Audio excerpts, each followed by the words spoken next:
This is why you cannot live stream funeral services at a funeral home.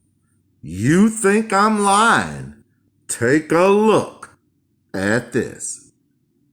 Well, all new at 6 tonight, an on-your-side investigation. Now, due to COVID-19, funeral services have gone virtual. Sometimes the technology can reveal that going virtual is really not as simple as it seems. And in this case, no one ended the virtual stream of the funeral service. And now the family is upset by what they claim they saw and they heard after the funeral service. They spoke with On Your Side's Ken Mara, who joins us now. Ken? That's correct, Heather. We all know that when a loved one transitions to a final resting place, it's often difficult for family members who are left behind. And in this case, the family was looking for closure, but they say they don't have it, all because of what you pointed out. Someone forgot to stop the live stream of the funeral service. DeWan James died 2 weeks shy of her 37th birthday. An immense loss to husband Richard and her children. He passed in his sleep. Due to COVID-19, the funeral service was virtual.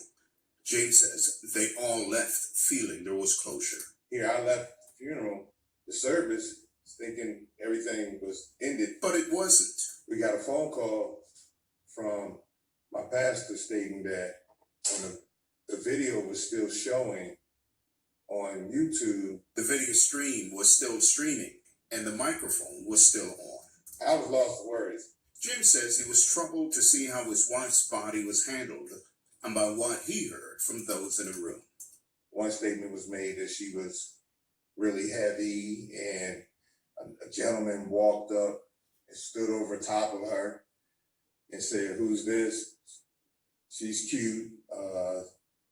She looked like she could use prayer." He says his wife's dignity was stolen in those moments. I was very upset because, I'm trying to get some closure. James has now retained attorney John Phillips. There's protocols here on what they're supposed to do. Phillips calls it emotional distress and a breach of contract.